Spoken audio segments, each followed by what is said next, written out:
So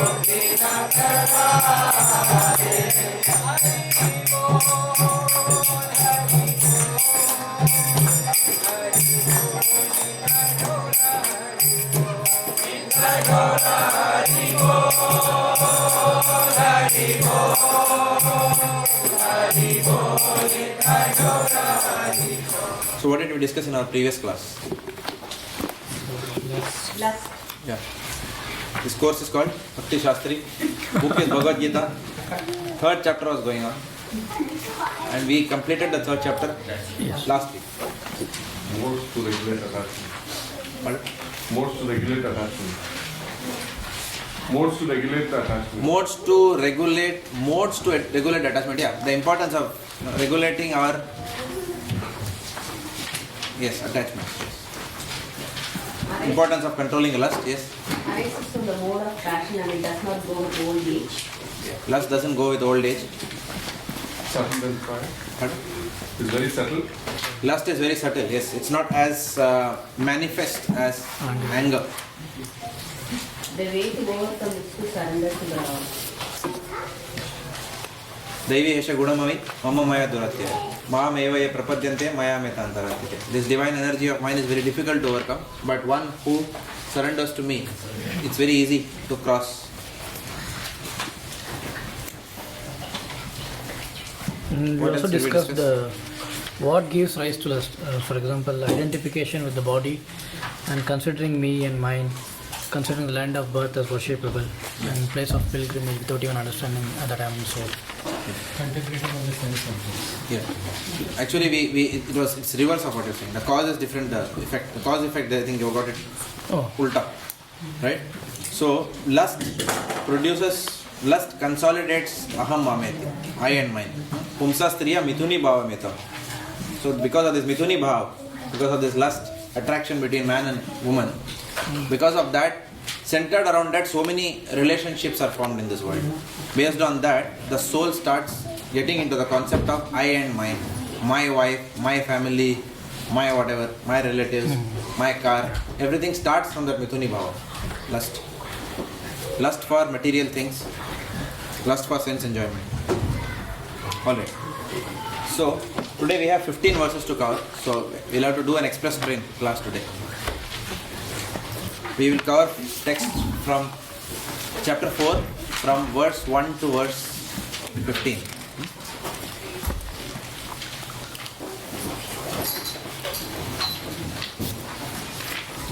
But before we get into text 1, we'll do Phalashruti. Phalashruti means? Significance of benefit of studying this particular chapter. Phalashruti. So, there is a pastime in the Gita Mahatmya where it is mentioned that if you know, in the everything is a conversation in the Padma Purana between Lord Vishnu and Lakshmi, right? The goddess of fortune. So the pastime here is Lord Vishnu is mentioning to the goddess of fortune that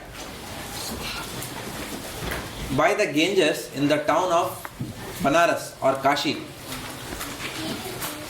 So there is Kashi Vishwanath temple. Many of you have heard of this temple, right? So in Kashi Vishwanath temple there was a saint whose name was Bharata. This saint used to daily recite chapter 4 of the Bhagavad Gita, which is called as transcendental knowledge. Now, previously what had happened was, this saint, whose name was Bharata, went to a place called Tapodan to take darshan of Lord Krishna. Now, after taking a darshan of Lord Krishna, when he was returning, he took rest under 2 bale trees. You know what is bale tree, right? Is it the same as bale patta, we say? One that you offer to Lord Shiva. One that you offer to Lord Shiva. One that offered to Lord Shiva, yes. So he took rest under 2 bale trees. Now the way he took rest was, his head was rested on the root of one tree, whereas his foot was on the root of another tree. So that's how he took rest. Now after some time, he took rest and he walked away from there. Within few days, both the trees dried up and the souls inside the tree left their body. Now, those 2 souls got birth in their next lifetime in the family of a Brahmana. Both those souls became daughters of a very pious Brahmana. And when they were 7 years old, they traveled to Banaras. Who was there in Banaras? Okay. That's correct. The Saint Bharata was there. So they saw this Saint Banaras. Sorry, not Saint Banaras.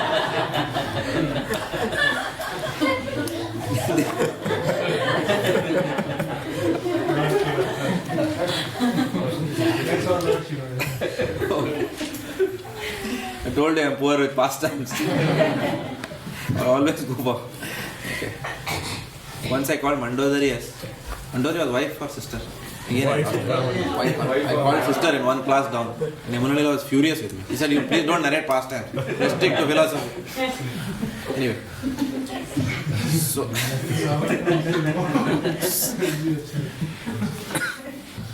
So when these two daughters went to Banaras, they met Sage Bharata there. And they prostrated in front of him and thanked him profusely. So this Saint Bharat was asking them, "Why are you prostrating before me and what are you thankful for? I don't even know you people." So they said that they started going into a pastime again, flashback. They said that on the bank of Godavari there is a sacred place called Chinnapap. Now there is a rishi called as Sachatap. Chinnapap and Sachatap. So this rishi was doing a lot of austerities in summer and winter. In summer he used to sit under a hot sun, and in winter he used to dip himself under cold water, okay, to attain sense control, in order to attain Lord Krishna's lotus feet. Now his bhakti became so high that Lord Brahma started visiting him daily, and Lord Brahma used to ask him questions on bhakti and austerity, like to this Sachatap rishi. Now seeing this, Indra got as usual insecure in the heavenly planets. If someone does a lot of austerities, Indra gets insecure, because then he says that, okay, this person will become more powerful than me. So he decided that somehow we have to make this rishi fall down. So what he did was, he sent two apsaras from the heavenly planets to sing and dance provocatively in front of the sage when he is doing meditation. So these two apsaras, they came down and they started dancing provocatively in front of the sage. And when they were dancing, what happened was they had, wardrobe malfunction. Okay. And therefore, so the sage was very upset with that, because obviously you can imagine, the sage is doing tapasya and these people are just dancing like this, shamelessly. So the sage opened his eyes and he cursed them that both of you will become bale trees in your next lifetime. Like that. And Prabhupada also says, right, women and men who are too interested in exposing their bodies, okay, in the next lifetime the karma for them is what? Tree. Because then tree doesn't need any clothing like that. Full time you can have like that. So he cursed them to become bale trees. So immediately these two apsaras, it was not their fault in one sense, because they were forced by Indra. Sometimes our boss also does that in office. We do something, he tells us, you go and tell this in a meeting. You don't want to tell that, but you have to tell that. Like that. Okay. So like that, Indra was their boss. So they said that, it's not our fault. Please pardon us. We were under the pressure from Lord Indra to dance like this in front of you. So the sage took pity on them. They said that, okay, I can't take my curse back, but I can pardon you in one sense, that a great sage by the name Bharat, who resides in Banaras, when he comes and takes rest, and when you come in physical contact with him in some manner, in the bale tree, at that time you will be relieved of that curse. So they said that these people were reciting. So these two daughters recited all this. They said that is why when you visited Tapodhan, you rested beneath us, and not only he rested beneath the trees, but he also recited what did he recite? Any guesses? What he recited? Fourth chapter. How did you guess that? 4th chapter of Bhagavad Gita. Okay. Yeah, transcendental knowledge, yes. Right? So he recited that. So, and once he recited, because he recited that, they not only got free from the life of a tree, but they also got birth in a Brahminical family. Not only did they get birth in a Brahminical family, they also lost all desire to enjoy the material world. So 3 benedictions they got. One is human form of life. Second, in a Brahmin family. Third, with the consciousness of detachment. So that is the power of reciting 4th chapter of Bhagavad Gita. So the girls went back, these 2 girls, they recited 4th chapter of Bhagavad Gita throughout their lives and went back to Godhead. That is the pastime. So that is the Falashruti. Human life is guaranteed, higher birth in the next lifetime, and detachment from material life. So we will go and read the first verse. Transcendental knowledge. We will read the first 3 verses. The personality of Godhead, Lord Krishna said, I instructed this imperishable science of yoga to the sun god, Vevaswan, and Vevaswan instructed it to Manu, the father of mankind, and Manu in turn instructed it to Ikshvaku. This supreme science was thus received through the chain of disciplic succession, and the saintly kings understood it in that way. But in the course of time, the succession was broken, and therefore the science as it is appears to be lost. This is a key memory verse also, Evam Parampara Praptam, often quoted in lectures. That very ancient science of the relationship with the Supreme is today told by me to you, because you are my devotee as well as my friend, and can therefore understand the transcendental mystery of this science. So what we'll do is, we'll read verse 2 and verse 3. Mahesh Prabhu, you want to read? Verse 2, purport. Purport? Yeah. This supreme science. No. Purport. Okay. It is clearly stated that the Gita was especially meant for the saintly kings, because they were to execute its purpose in ruling over the citizens. Certainly, Bhagavad Gita was never meant for the demonic persons who would dissipate its value for no one's benefit and would devise all types of interpretations according to personal whims. As soon as the original purpose was scattered by the motives of unscrupulous commentators, there arose the need to re-establish the disciplic succession. 5,000 years ago, it was directed by the Lord himself that the disciplic succession was broken, and therefore he declared that the purpose of the Gita appeared to be lost. In the same way, at the present moment, also there are so many editions of Gita, especially in English, but almost all of them are not according to authorized disciplic succession. There are innumerable interpretations rendered by different mundane scholars, but almost all of them do not accept the Supreme Personality of Godhead, Krishna, although they make a good business on the words of Sri Krishna. This spirit is demonic, because demons do not believe in God, but simply enjoy the property of the Supreme. Since there is a great need of an edition of the Gita in English, as it is received by the Parampara, disciplic succession system, an attempt is made herewith to fulfill this great want. Bhagavad Gita, accepted as it is a great boon to humanity. But if it is accepted as a treatise of philosophical speculation, it is simply a waste of time. Okay, so we'll read third one also. Gunamani Mataji, you want to read third one? The first one. Yeah. There are 2 classes of men, namely the devotee and the demon. The Lord selected Arjuna as the recipient of this great science, owing to his being a devotee of the Lord, but for the demon it is not possible to understand this great mysterious science. There are a number of editions of this great book of knowledge. Some of them have commentaries by the devotees, and some of them have commentaries by the demons. Commentation by the devotees is real, whereas that of the demons is useless.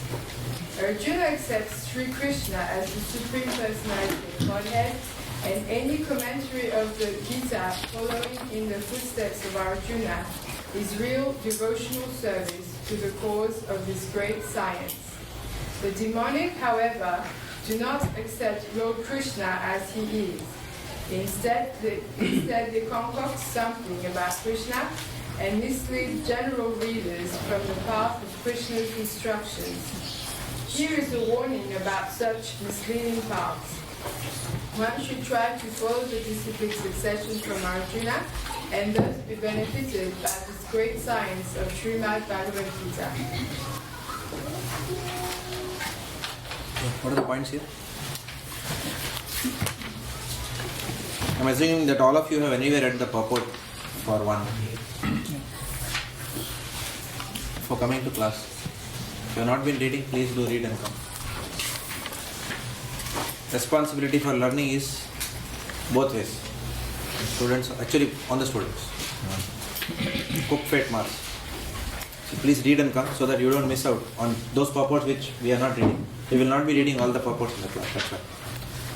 Okay. So what are the points in these first 3 verses, or at least in the second and third? Bhagavad Gita has to be understood in a disciplined succession. It is especially meant for the kings or the leaders of the society. Correct. Good point. Good observation. Bhagavad Gita is actually spoken for the benefit of kings. Why?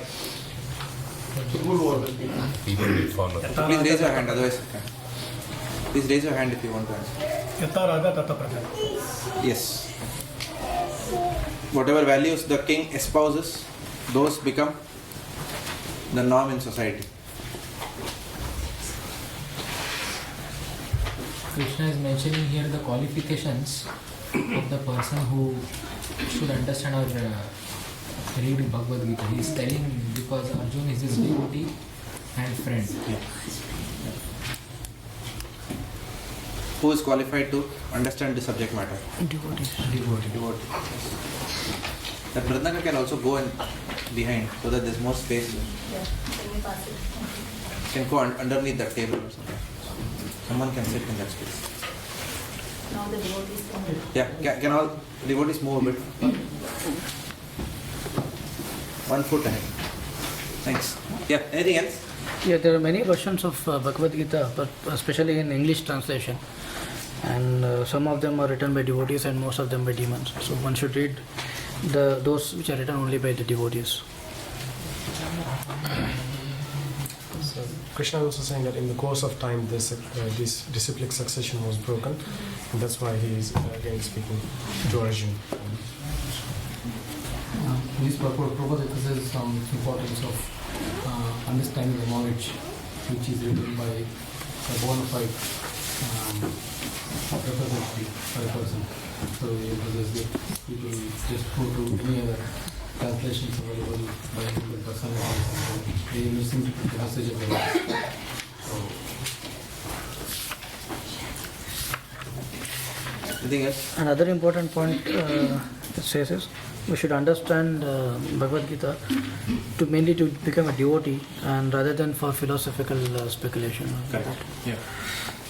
That's also a very good point. Yeah. As Prabhupada always mentions, people want Ramaraja without Ram. Like other devotees are writing Bhagavad Gita, they don't want to accept the supremacy of the Yes. All good points. I think everyone has really got the gist of this. Anything else? Okay. So, in the previous chapter, we saw how lust covers knowledge. How lust covers knowledge. And how... Yes. Someone was asking last time whether that online recording inside the reception. Asawari Mataji was asking it was helping them to hear the live recording was live. Sachin Prabhu is not here. Who is not here? Sachin Prabhu. Sachin Prabhu is not here. That's why it's not happening. Why is he not here? His daughter has some. Dance concert. Yeah. Dance concert for the child. Alright. So in the previous chapter we saw how lust covers knowledge and how ignorance binds us to our own attachments. We also saw that the importance of moving to the platform of Nishkama Karma. How does one move to Nishkama Karma? By the process of developing transcendental knowledge. So, in these in these initial verses, Lord Krishna in the 4th chapter is describing how such transcendental knowledge, which will eventually lead one to Nishkama Bhakti and to Akama Bhakti, how that transcendental knowledge is supposed to be received. And what are the different principles around transcendental knowledge that one as a devotee needs to be very well aware of. Right? And this is a very important chapter, because many times in preaching programs we get asked a lot of questions, and then the knowledge in this chapter really helps us to answer people who ask these questions. Also, it is mentioned that the importance of Bhagavad Gita for the royal order has been underscored in these verses. It was spoken to the saintly kings, Raja Rishi. Imam Raja Rishio Vidu. Sa kale neha mahata yoga nashta parantapa. So, Raja Rishi. So, the kings, as someone said, Jaisa Raja Vaisa Praja. The way the kings are, that's the manner in which the Praja will be. If the king establishes strong shared values in the community, then society has got something to look up to, against which they can benchmark, or which is a barometer of how one is doing in one's life, like that. So that barometer has to be Bhagavad Gita, the scriptures. Bhagavad Gita has to be ideally Bhagavad Gita should be the value-based system based on which all policies, everything is scripted in society. That is real Ram Rajya, real Varnashrama Dharma is like that. Unfortunately, it is not like that today. The importance of Bhagavad Gita, therefore, because Bhagavad Gita is a subject matter for the top class persons in society, Lord spoke to first who did he speak to? To Vivaswan, sun god. Because sun god is from the sun. It is said that all the planets in the universe manifest. This is Vedic version. Big Bang is different. We don't understand that. Neither does the person who said it understand. That's a different issue, right? But from the scriptures, it is mentioned from the sun has come all the planets. So the Adipati of the sun god, Vivaswan, he was the most powerful person. So Lord gave Bhagavad Gita first to him. Because when a powerful person gets it, then it's easily accepted by people down the line. So many times people ask question, Bhagavad Gita was only spoken now. Before that, how Varnashrama Dharma was running, etc. Lord is talking all these things. So we have to tell them that, excuse me, Bhagavad Gita was not spoken for the first time in the battlefield of Kurukshetra. Bhagavad Gita was reiterated in the battlefield of Kurukshetra, but not spoken for the first time. Like many people don't know this. Frankly, I didn't know this. Because when someone says, where was Bhagavad Gita spoken for the first time? Everyone says Kurukshetra. But no. Here we understand it was not Kurukshetra. So the Lord says, though it was spoken there, over a period of time, the science is lost. And therefore I am speaking it again to you. In our childhood, we used to play a game called telephone. Have you played that? Have you played telephone game? Yeah. You sit in a circle and then you whisper something. You may say ladder. No. So by the time the other person hears, he may hear peda. So he will say peda. By the time it comes out, someone says rabbit. So actually it's a test. How message gets distorted, within a very short time. Like that, right? So that's what happens. So you can imagine.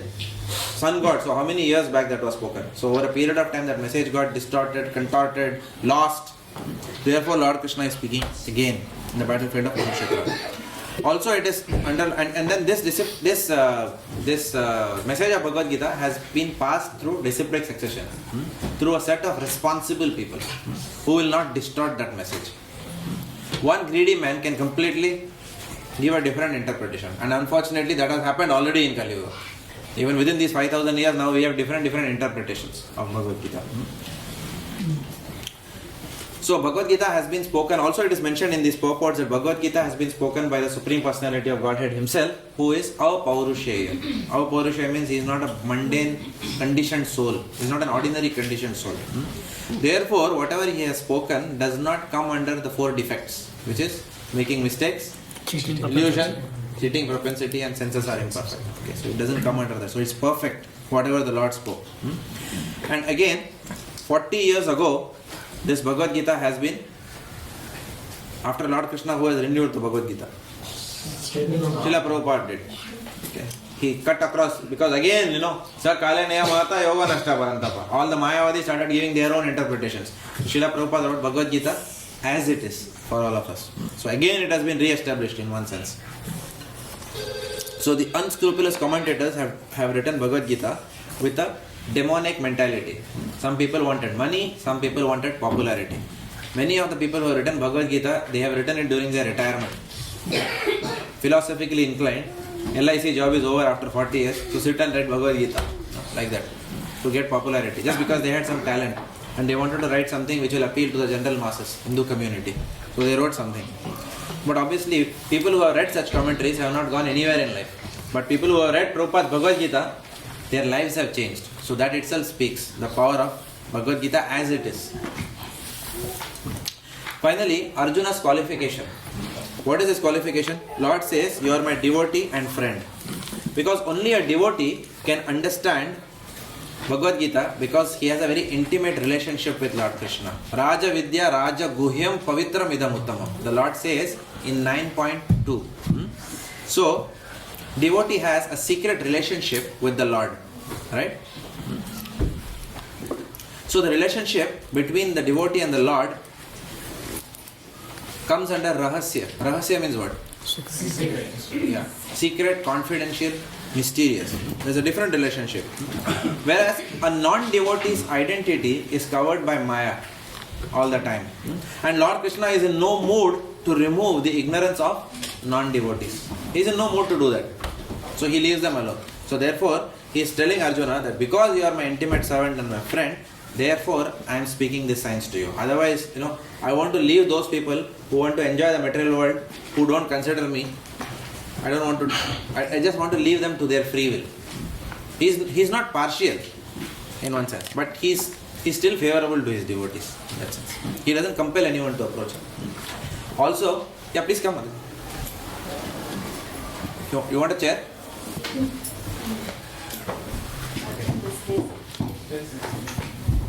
So, again, as someone made an interesting point, I don't know who said this in the classroom just few minutes back. One of you said that Bhagavad Gita is not for, you made the point, I thought. It's not for scholars. It's not for philosophical. Yeah, it's not for philosophical speculation. I don't know whether I think I have mentioned this in the past before in our Bhakti Vriksha programs. When myself and Yamunalila, we were in Japan, there was once Gita Sammelan they had organized. No? I told this before, right? Do you remember?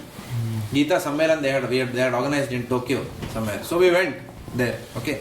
So there was one small room and many people were sitting in the Gita Sammelan like that. So the devotees took me there. One Sanjay Krishna Chandra Prabhu, who was my mentor, he took me there to the Gita Sammelan. He said, you also come along with me. We'll sit. I said, I don't know anything. I cannot participate. I got scared not going. The previous night I couldn't. Actually, I was very restless. What will I do in Gita Sammelan? It was 2001. So he said, no, you come. You don't have to speak anything. I said, don't ask me any question there. No, I don't know anything. So I'll just sit and watch you. So I was watching the fun there. So I went there. I sat. So one person came there and he was from Maharashtra. And typically, some people, like that, who are, who are born in Brahmin family and who got exposed to this, Bhagavad Gita and Vedas, they become very adept at reciting slokas. So you ask them, okay, they can recite the entire Bhagavad Gita to you, like that. So he was one such person. From childhood, he had read the Bhagavad Gita. He was able to recite anything and everything. So he was going on reciting something here and there, and people were just like that. Everyone was in awe, except Sanjay Krishna Chandra Prabhu. His blood pressure was going up there in that room. I saw that he was really getting restless there. So then he finished everything, and then he sat down, and then one of his Changus and Mangu came on the stage, and then he started glorifying. We are so fortunate, ये इतने महान हैं, इन्होंने भगवद गीता पूरा पढ़ लिया है, and he knows everything, उल्टा सीधा, anywhere he can say whatever. And then kept silent. And then finally they requested Sanjay Krishna Chandra Prabhu, would you like to speak anything? And then he finished everything after that. He said, what is the point, of having all this sammelan? Bhagavad Gita, today is the day, that was Gita Jayanti day of that day. Yeah. We have to really understand what is the message of Bhagavad Gita and apply it in our life. If we are just trying, if Bhagavad Gita, the knowledge of Bhagavad Gita, the ability to recite shlokas makes us very proud, and it exactly takes us away from the path of surrendering to a spiritual master, then what is the point?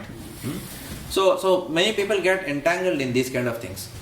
Yamuna Leela and I were also discussing the other day, even when we are holding all these competitions, the children competition, sloka competition, this competition, that competition, when we are holding all these things, yes, the competition is held so that the children develop a mood of excellence to serve the Lord.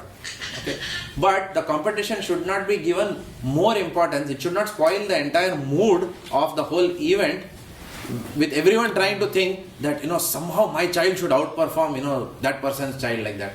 Okay? And then what happens, the whole mood is just, we are not there anywhere. We are not achieving what we want to achieve by all these programs. Then it leads to politics and it leads to one devotee not Mataji ko bura lag gaya types. Again it goes into that story. Lagta hai bura lag gaya in logon ko. So and then bura lagne mein fir pura zindagi beet jayega. Full life will go. Bura lag gaya means what, Mataji? Mataji felt bad like that. Or that Prabhuji felt bad like that. So people start feeling bad after some competitions and all that, because something has gone wrong. One devotee cannot get along with another devotee, or one devotee thinks that no, this has not been fairly assessed, that has not been fairly assessed. So sometimes all these things, they have to be done very carefully, otherwise what will happen, the whole intent of doing these whole things is lost. The whole idea of these programs is what? To give our children aptitude for the message of Krishna, so that from the very early stage they can mold their lives like that. And also, by hearting shlokas is not a problem, because in the childhood age one must by heart these shlokas. It is very important, and we are very thankful to Chandravalli Mataji. She established this system in this temple. So by hearting shlokas is very important, because at a very old age, for us, for example, after 40 plus, difficult to by heart anything like that. Okay. So one sloka takes a lot of time, and then we forget also on top of that. So this is the age to by heart. So these children can then become very powerful preachers if they live what they by heart. So by hearting is not a problem, but by hearting has to be followed by living. Sadhana, seva and sadachar. So Bhagavad Gita, whatever we study, it has to manifest in our sadhana, in our devotional practices, in our service and in our behavior. If after all these things, then we lose behavior towards one another, then we have not achieved anything at the end of the day. So Lord Krishna is reminding us that it is not something which is for philosophical speculation. Bhagavad Gita should not be taken as a treatise like that. Bhagavad Gita should not be used as a tool to improve our own prestige, grossly or subtly like that. So once His Holiness Radhanath Swami Maharaj, I think I told that in the class before, but I'll still reiterate that because it's very essential in the mood of this class today. The devotees went to him and said that Prabhupada Marathon book distribution is starting from tomorrow. Maharaj, please bless us that we are the top book distributors like that. We want to do better book distribution than anybody else like that. So Maharaj said, I bless all of you that you will do top class and after that you will come last. Right? You do your best but still you come last like that. So the whole idea is not to come first. It's not that which temple came first in book distribution and which temple came second and third. Yes. The mood should be to come first, but to excel, to do better than others. But then there should be no attachment that, the result should not be that, okay, I should be recognized as the top book distributor or this temple should be the first in book distribution. Not like that. It's incidental. If it happens, that's Krishna's mercy. But the effort should be put as if that goal is very important, because then we are serving Prabhupada much better like that. So even in all these competitions, etc., we must do our best to train our children so that they perform better and better in the absolute sense for the pleasure of Lord Krishna. But not with the mood that somehow my child should get ahead now because the same person is winning and then let me put my child ahead. Not that kind of mood. That's not acceptable. Then we are losing something. And when that starts happening, then the mood from one person catches on to another person. Then from another person it catches on to the third person. Then it's very fast. But if the person changes the mood, saying that, no, I don't care about this, I'll do my best, we want to do it for the pleasure of Srila Prabhupada, then that mood also catches on to that other person. Everyone else will realize, look, that Prabhuji or Mataji, what consciousness they have, brilliant consciousness. They have this kind of consciousness, so let me also learn something from them. And then there is complete bonhomie in the congregation. Everyone has got good relationships. Nobody feels bura about anything. Right? So everything is going nicely after that. Text 4. Arjuna said, the sun god Vivasvat is senior by birth to you. How am I to understand that in the beginning you instructed this science to him? This is a very beautiful question, Arjuna. It's a very nice way of asking a question. So let's read this one purport. Jayamani Prabhu, you want to read? Yeah. Arjuna is an accepted devotee of the Lord. So how could he not believe in Krishna's words? The fact is that Arjuna is not inquiring for himself, but for those who do not believe in the Supreme Personality of Godhead, or for the demons who do not like the idea that Krishna should be accepted as a Supreme Personality of Godhead. For them only, Arjuna inquires on this point, as if he were himself not aware of the personality of Godhead or Krishna. As it will be evident from the 10th chapter, Arjuna knew perfectly well that Krishna is the Supreme Personality of Godhead, the fountainhead of everything and the last word in transcendence. Of course, Krishna also appeared as the son of Devaki on this earth. How Krishna remained the Supreme Personality of Godhead, the eternal, the original person, is very difficult for an ordinary man to understand. Therefore, to clarify this point, Arjuna put this question before Krishna so that he himself could speak authoritatively. Okay, that's good. So what are the points here? Arjuna is asking this question to provide clarification to people like us, not for himself actually.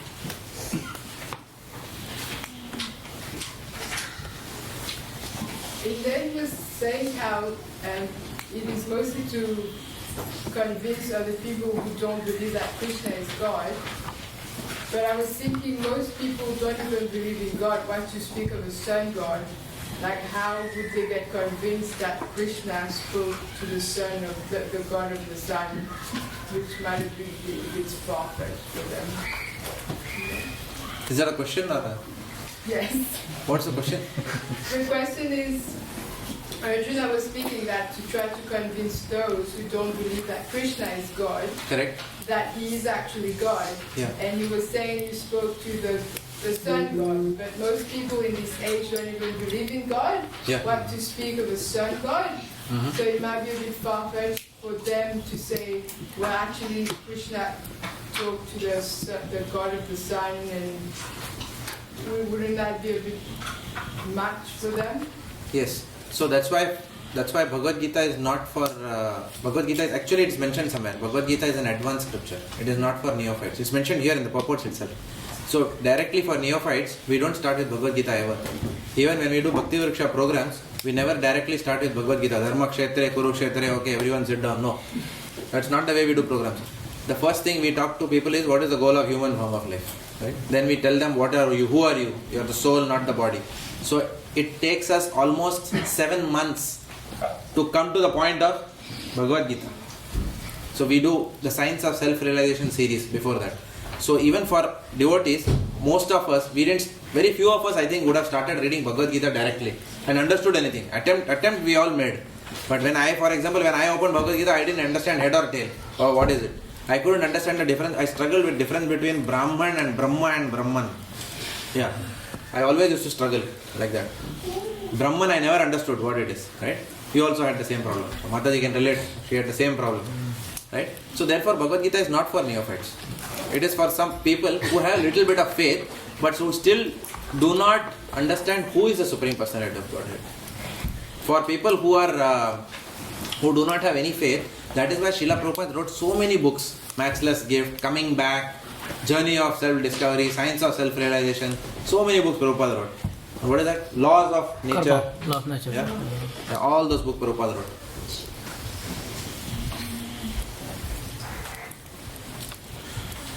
And also in previous purport it was mentioned that there are two kinds of people, devotees and demons. Demons anyway doesn't believe in God, so it's only meant for the devotees. Yeah. And Srimad Bhagavatam is meant for the pure devotees. Nirmat Saranam. Where it is written? First canto, second verse, right?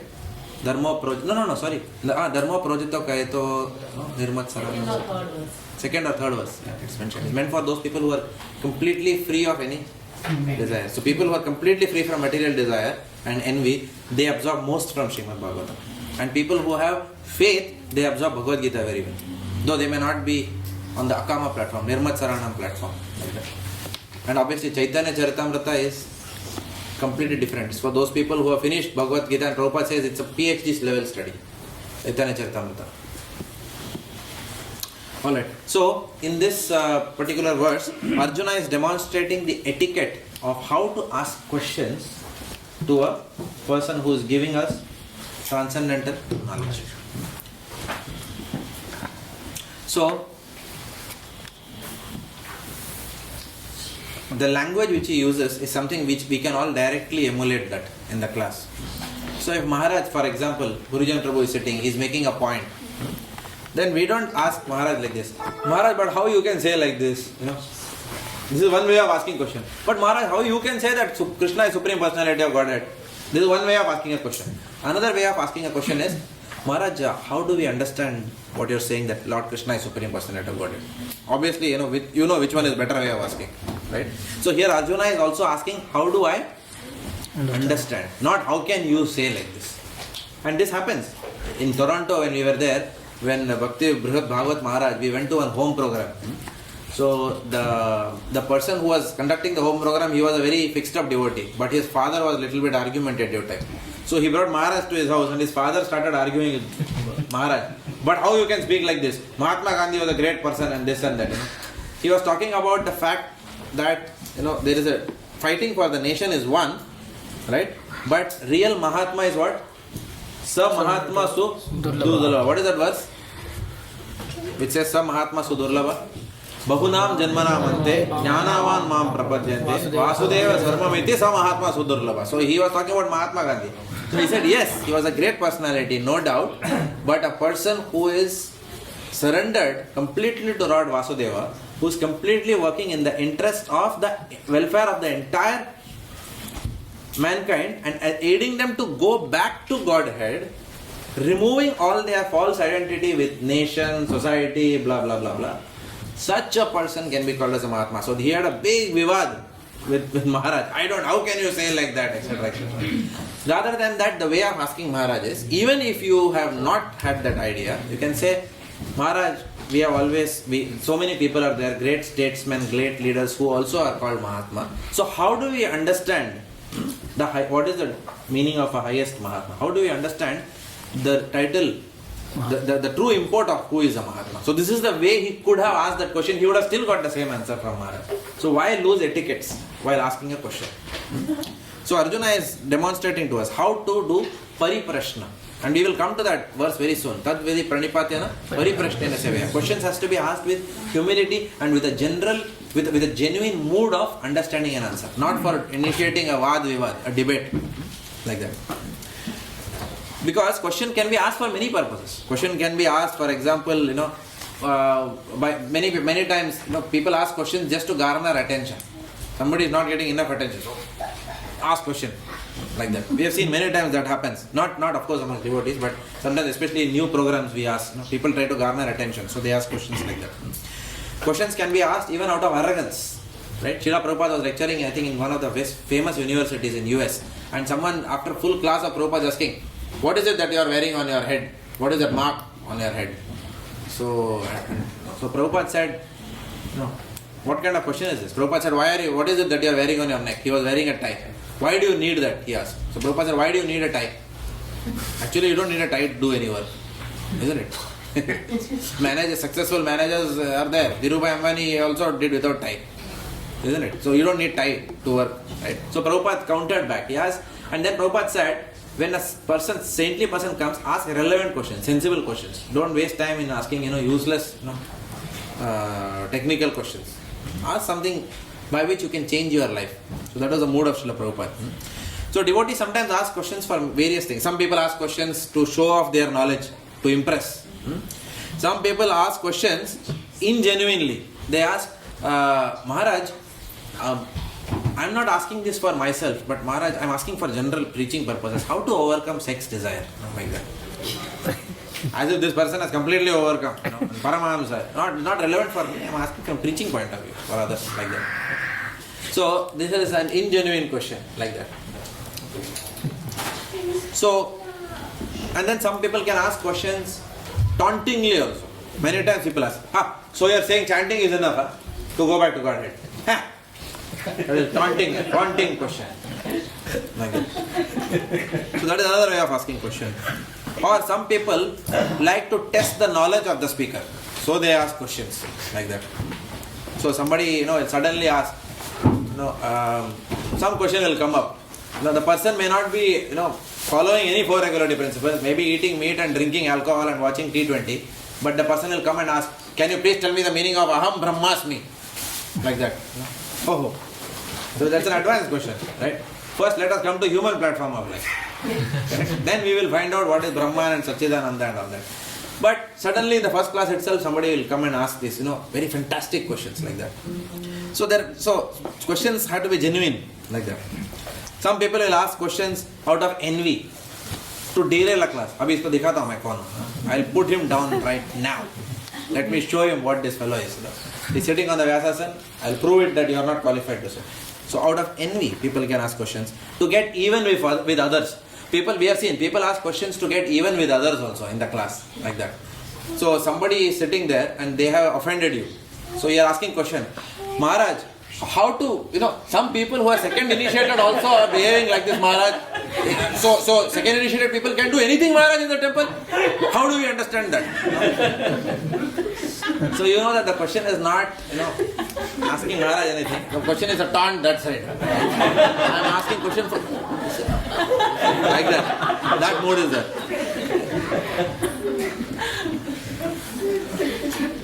Or some people will ask questions which are irrelevant.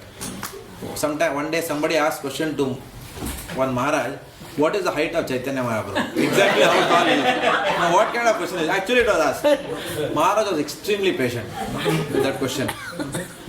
So I was shocked. What kind of question is this? So, and Maharaj had just built up the mood of some Chaitanya Charitamrita. This question came from somewhere. Or some people give a purport while asking a question. So you don't know whether it's a question or whether it's purport. Maharaj actually, that, blah, blah, blah, blah, blah, blah, blah, blah. It's going on and on. So finally, Maharaj is asking, Prabhu, is that a question? Like that, after a long purport like that. Okay. So we don't understand that.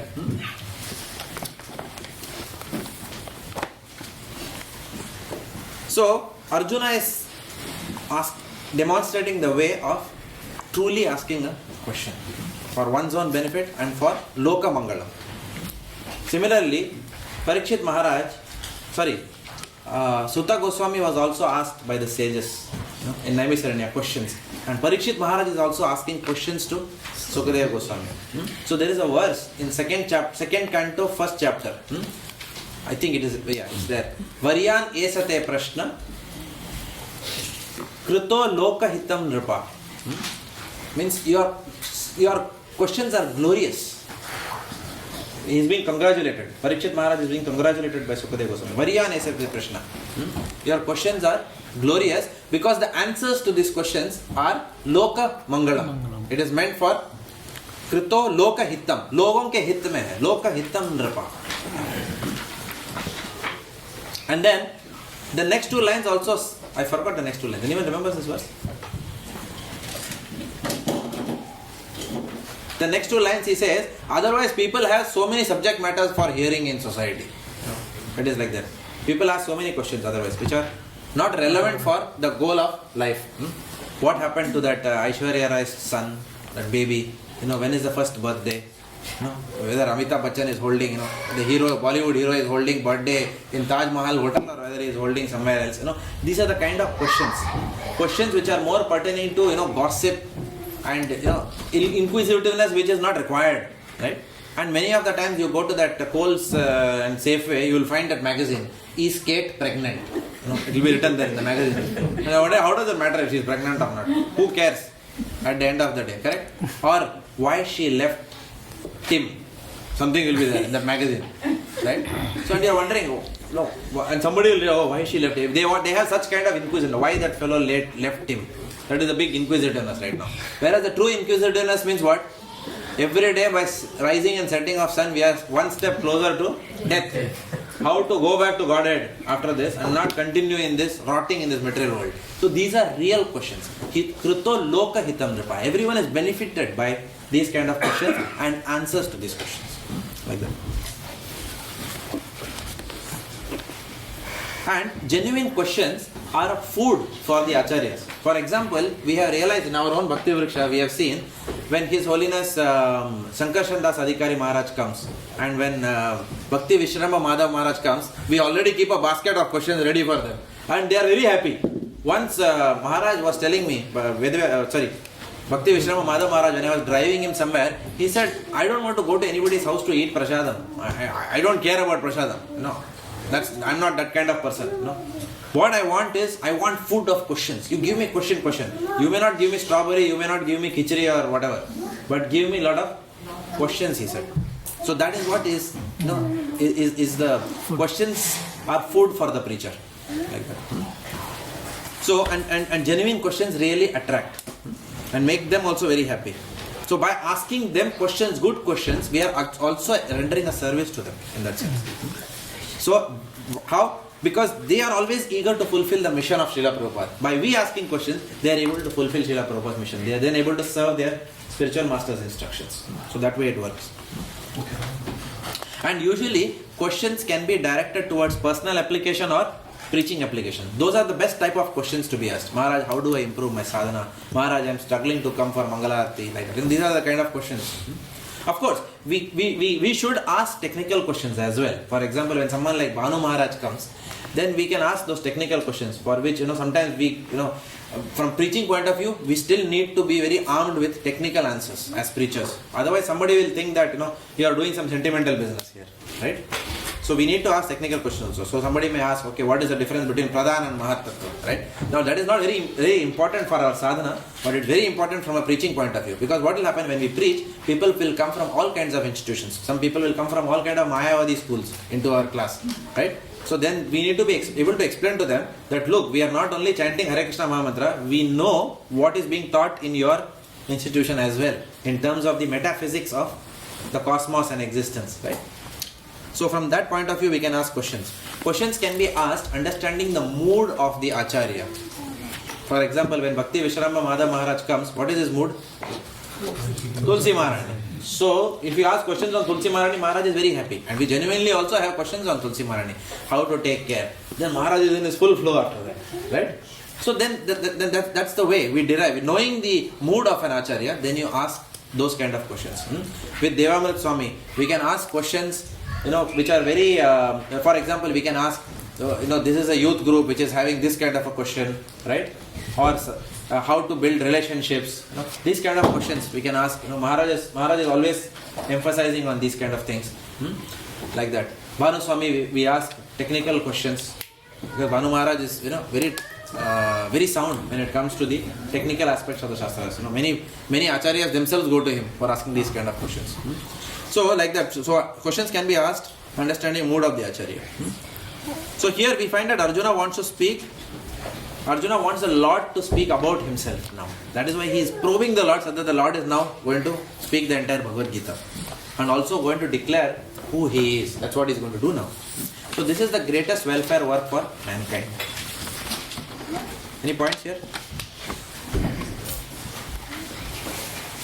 Yes.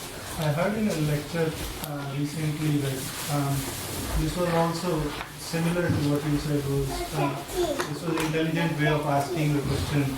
And then in this lecture example was given like daughter-in-law and mother-in-law. Like they generally do not communicate so well. Always if you give some instruction it's hard to digest. So mother-in-law will generally tell her daughter some instruction and such that the daughter-in-law is also listening, and that way it goes into the mind easily. Yeah. So that's how the question is being asked, so that other people, they will of course doubt how Krishna spoke to Vivaswami. Yeah. Okay. Let's read 5 and 6. The personality of Godhead said, many births both you and I have passed. I can remember all of them, but you cannot, O subduer of the enemy. Although I am unborn and my transcendental body never deteriorates, and although I am the Lord of all living entities, I still appear in every millennium in my original transcendental form. So, Lord Krishna is now starting to explain his appearance and disappearance from this verse onwards. Right? So, in verses 5 and 6, he introduces the context of his appearance and disappearance. In verses 7 and 8, he specifically talks about when he appears and why he appears. And in 9 and 10, he is talking about the result of understanding the transcendental nature of his appearance and activities. So that is how it is structured, this section of Bhagavad Gita. So, text 5 and 6, coming back to that. So, Lord talks about his appearance and disappearance. Now, I wish I had a board here. I had done a table for all of you, but then now you'll have to hear and then note it down. So, please listen carefully if you can, and you can put the table. I'll let you know how to write the table. But I'll come to that point. I'll let you know when you need to start noting that. But right now, the Lord is explaining about his appearance and disappearance, and he compares, and Prabhupada writes that appearance of the Lord and disappearance is like the rising of the sun and the setting of the sun. So it's a perception that the sun has risen and the sun has set. It's not an absolute truth. The sun never rises nor it sets. It's because of from our point of reference, that it is rising and setting. So that's a very powerful example Prabhupada gives. And then the Lord descends by his own internal potency, not because of the influence of Maya. The Lord doesn't come under, Brahman doesn't come under the influence of Maya and make a human form which is called as Krishna. This is Mayavadi philosophy. Neither the Lord, when he comes under the influence of Maya, then he is subjugated by Maya and then appears and does human-like pastimes. No, all this is Mayavadi bogus philosophy. Right? So we have to understand that carefully. So, the Lord is soon now, the Lord is also going to show the Virat Roop after a bit of conversation. Now, why the Lord's appearance is spoken about so much in great detail is that so that his devotees can concentrate on his so many different forms. That's why the Lord is revealing his activities, pastimes, and he's also going to reveal his form.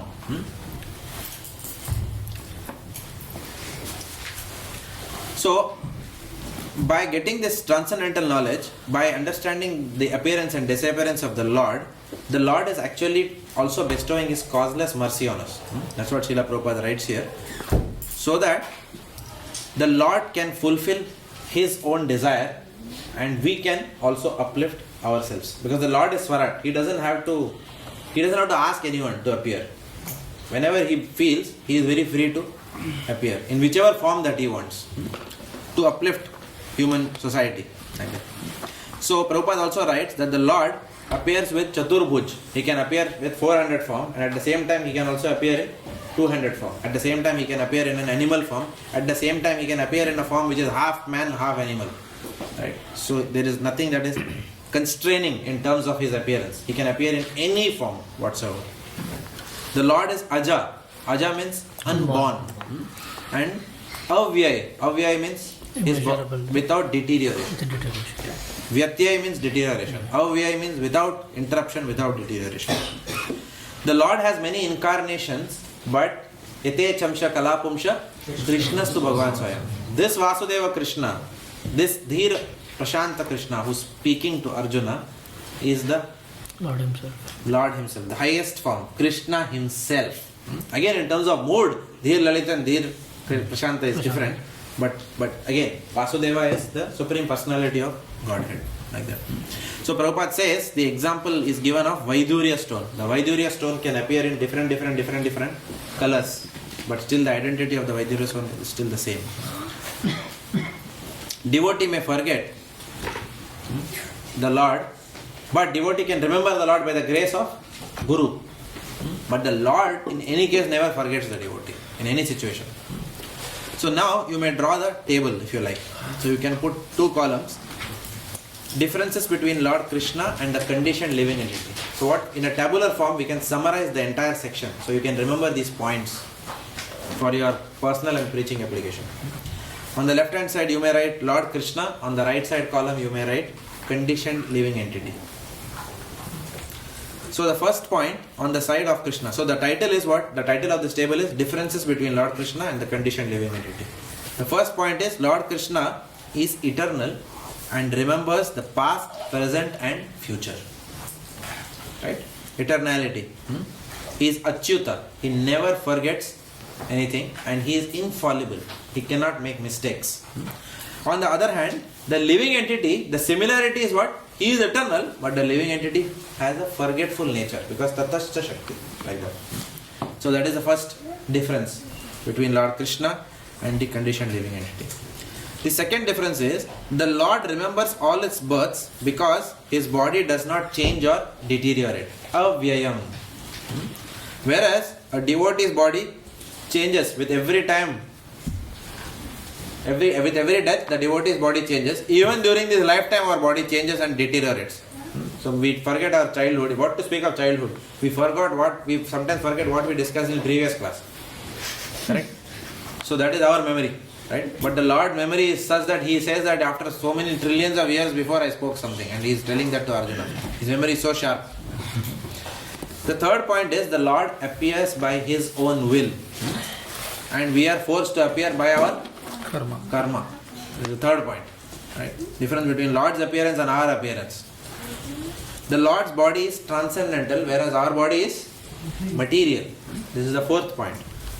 The fifth point is there is no difference between the body and the self of the Lord. This is called as Advaitam. No difference between Lord's body and soul. Whereas for us, the soul requires an external body. Gross body as well as subtle body is there. So we are not that body. Whereas the Lord, Abhinnatvam Nama Namino, and he and his body are one and the same. And the Lord's body is characteristic of his qualities. Whereas in Dada Gopinath Prabhu says in SSR CD, a man can be named as Nayan Sukh and he is blind. Right? Nayan Sukh means what? Very eyes which are very pleasing. And then the man is born blind, like that. So there is no relation. There can be a man, Mr. Lakshmipati, yes. Mr. Lakshmipati. Lakshmipati means the one who is the husband of the goddess of fortune. But he may not have anything in the bank. Like that. So there is no relationship between the substance and the name of that substance in this material world. Whereas the Lord is not like that. Om Purnamadam Purnam, complete. Like that. Okay, so these are the different points that are coming in.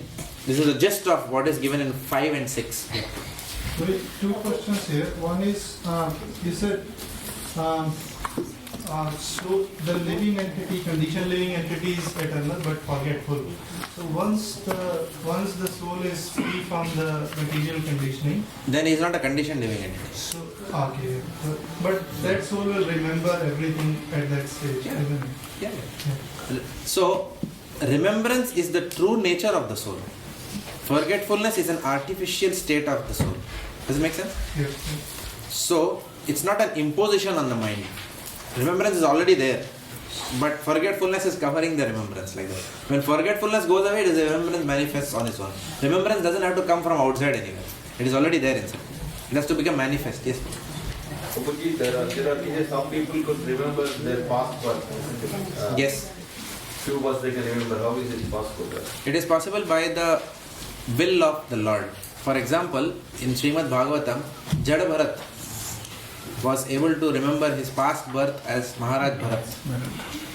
So the Lord, it is mentioned specifically that because of his advanced nature, then the person was given remembrance of past birth.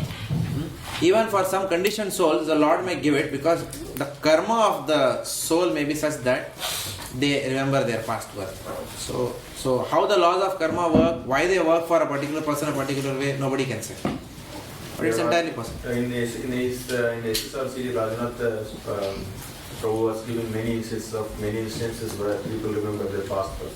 Because he was also given a book called, I don't remember the name, where the doctors are studying how they remember the past birth. He was trying to convince the people how that there is birth after the same soul comes after making a But it is the Lord's blessing that we don't remember our past birth. It's the Lord's mercy on us. If we remember, then we don't know what will happen. Then, for example, I don't know, we may suddenly find that oh yeah, my husband is there, in the pot there. The dog might have been the husband in the last lifetime. You can imagine what will happen to him then. Oh, what are you doing here? Yes. Just recently, what we were studying on 6th canto was Maharaj Chittaka's son when he was brought up again by Giramuni and Nalman. where he said, "Who is my father?" And he started looking at it. I've had so many fathers. Yeah, so many fathers. Which father? Suppose our son asks, which father you are? I remember in past so many, then you don't know what will happen to him. Thankfully, Krishna has not given remembrance of past birth. So actually it is mercy on us. Like that. And Krishna says in chapter 7 of that, that remembrance and forgetful comes from me. Mattah smriti jnanam upon 15.15. Alright. Whenever, okay, now 7, the most famous verse which everybody in India knows because of television. Whenever and wherever there is a decline in religious practice, O descendant of Bharata, and a predominant rise of irreligion, at that time I descend myself to deliver the pious and to annihilate the miscreants, as well as to re-establish the principles of religion. I myself appear millennium after millennium. What we'll do is, so we'll read the first paragraph of 8. But please, all of you, please read this before coming to the class. Otherwise, you may feel frustrated that when a purport is skipped, actually our heart also misses a beat. Oh, why is not reading purport like that? But purport is supposed to be read at home. In 2 hours, it's because this chapter has got huge purports. If we start reading, then we'll never finish the class. So please read and come. So text 8. So, Priya Mataji, you want to read?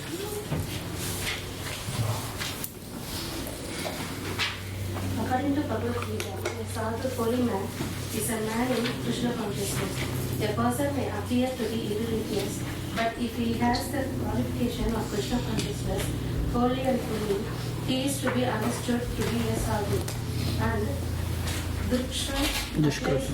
Dushkrita, Vinashaya cha Dushkrita. Applies to those who do not care for Krishna consciousness. Such miscreants or Dushkrita are described as foolish and the lowest of mankind, even though they may be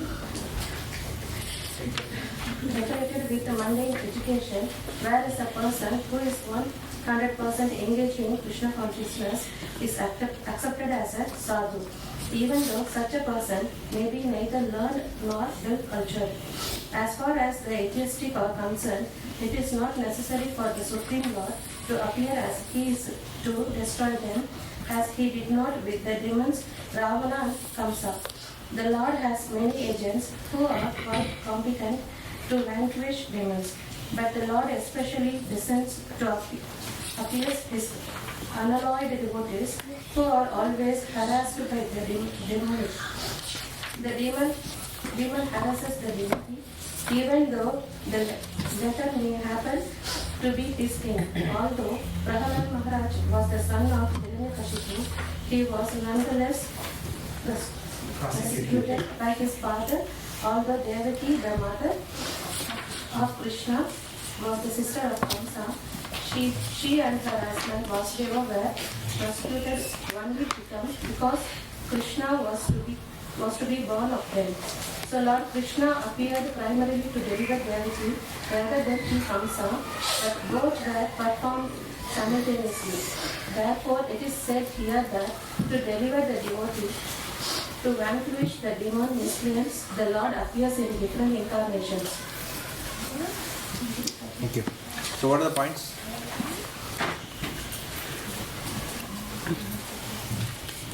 Actually, I was listening to one lecture too, and apparently summarized just this particular point. This is actually Krishna's mission statement, which is what is given why he actually comes. So this is the crux of why he actually. Generally, he comes to deliver the pious and basically the devotees. That's his mission, not to kill them. That's the part of the process which is what I was saying. There was someone raised a hand. Yamuna Jain, you had a point. I think there are 3 points which you told in one of the lectures earlier. One was to deliver the pious person, second was to kill the demons, and third was to establish the religion. And Prabhu, example is given when Narayan is in Chaturbhuja form. He has Shankha, Chakra, Gada and Padma. Shankha is for the pious signal, and Chakra is to kill the demon. Similarly, Padma is for the devotees, and Gada is for the demons. So both, all the is mentioned. The Prabhupada mentioned that Lord could have appeared. It is not required for Lord to appear. He can even do this activity by any of these expansions. But Lord appears for his own purpose. Like he wants to enjoy the rasa. So that is another aspect of the Lord that he wants to enjoy. So either to Paritraya Sadhana or to save his devotees, associate devotees, or to kill the demons. In both is enjoying. Prabhupada is giving the definition of a sadhu. The external qualifications are not relevant. Even though he is highly qualified, if he is not Krishna conscious, he is termed as Vishkritam. But if he is following Krishna conscious, even though he doesn't have proper material qualifications, still he is considered to be a sadhu.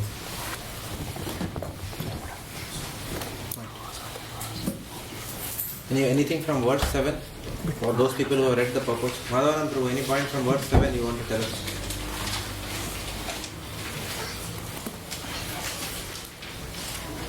We discussed this in quite detail, and then the three reasons why the Lord says that he appease the devotees to kill the demons and to re-establish the existence of. In 7 it was wherever and wherever. And one of the things that was just coming to my mind now, this is the one that Allah quoting in, you were trying to preach, you were trying to elaborate on this base in the Dear Bhakti Diksha program, and then he said, why does Lord take avatar and he said, Har Zulm Mitane? Yes, what? Har Zulm Mitane. We're talking about this. Okay. Okay. So verses 7 and 8, as we mentioned earlier, verse 7 talks about the when, and verse 8 talks about the why. Okay. So Srijami, Prabhupada uses, so the Lord uses the word Srijami. Yada yada dharmasya. Sorry. Yeah. It's manifestation. Srijamya. So Srijamya. So Srijami, the word Srijami means what? Yes. Manifests. So not born.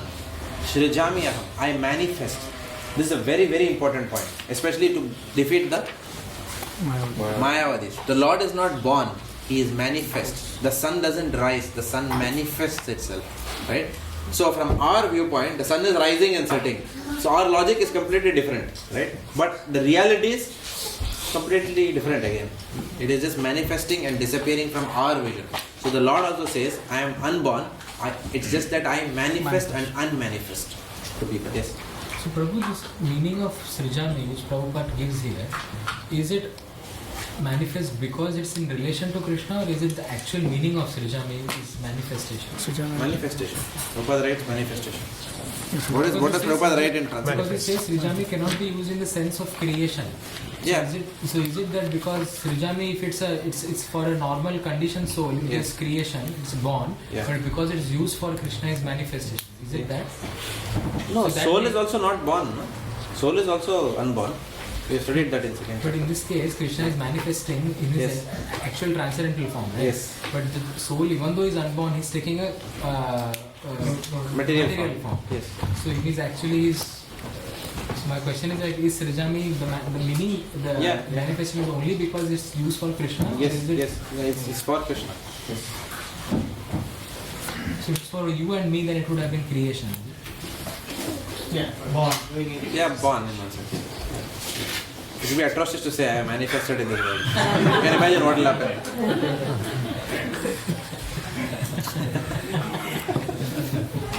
Too early to say that. Maybe after many, many lifetimes someday we can manifest. Another point will be because Krishna decides when to be born, where to be born, who should be his parents, right? So that is why the Srijavi may be relevant. Yeah. But we don't choose our parents and place our birth. Correct. Otherwise, they would have been born in Australia. We don't have to apply for PR.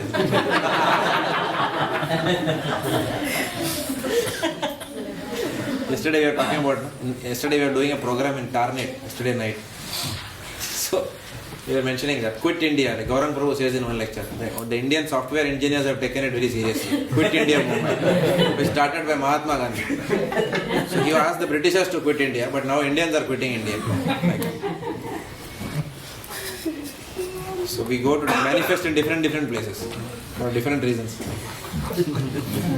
Alright. So Srijami means manifest. So it's very clear that the Lord is not born out of a compulsion.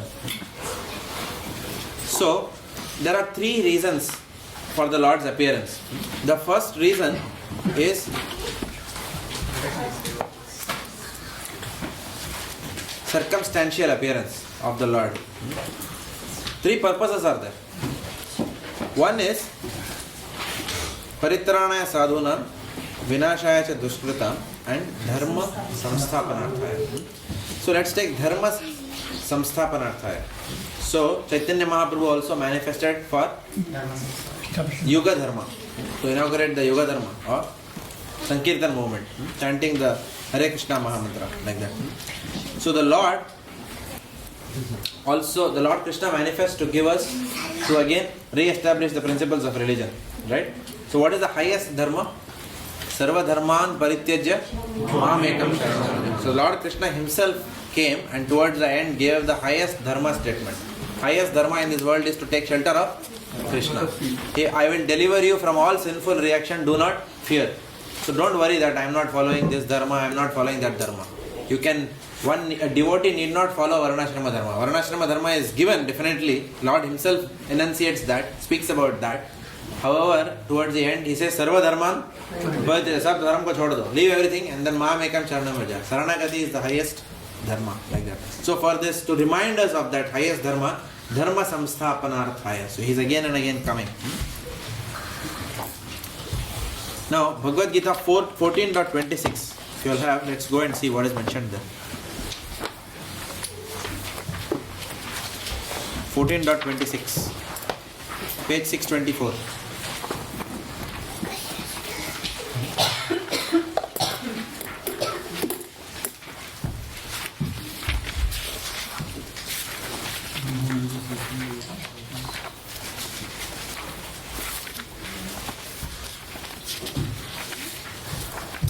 Okay, so there is a context that Lord Krishna is mentioning here.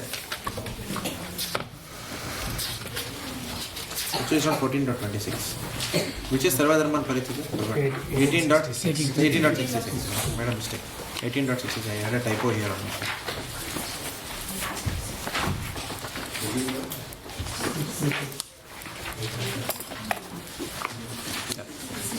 So 18.66. The Lord has described various kinds of knowledge and process of religion. Knowledge of the Supreme Brahman, knowledge of the Super Soul, knowledge of the different types of orders and statuses of social life, knowledge of the renounced order, knowledge of non-attachment, sense control, meditation. He has described in so many ways different types of religion. Now, in summarizing Bhagavad Gita, the Lord says that Arjuna should give up all these processes that have been explained to him. He should simply surrender to Krishna. That surrender will save him from all kinds of sinful reaction, for the Lord personally promises to protect him. So the Lord is coming here again to remind us and give us a personal promise. So that is Dharma. Now, Vishwanath Chakravarti Thakur and Srila Baldev Vidyabhushan, they have commented that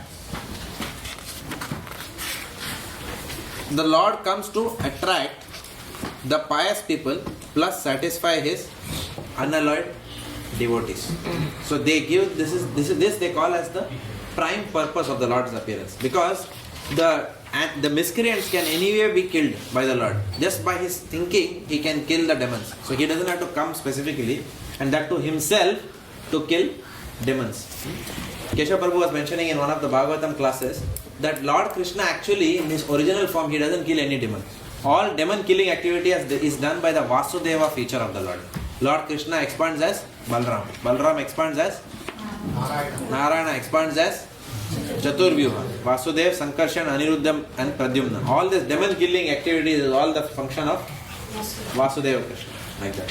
And the same Vasudeva Krishna was Krishna in Kurukshetra is Vasudeva. Like that. Vasudeva Krishna, Parthasaradhi, like that. Even in Vrindavan, right? Vrindavan, the Lord is not engaged in killing demons and all. Now there is a different thing you can say, how Putana was killed and all that. But that's a separate subject matter. We will not talk about it now. But usually the killing is conducted by the Vasudeva feature of the Lord. Alright. So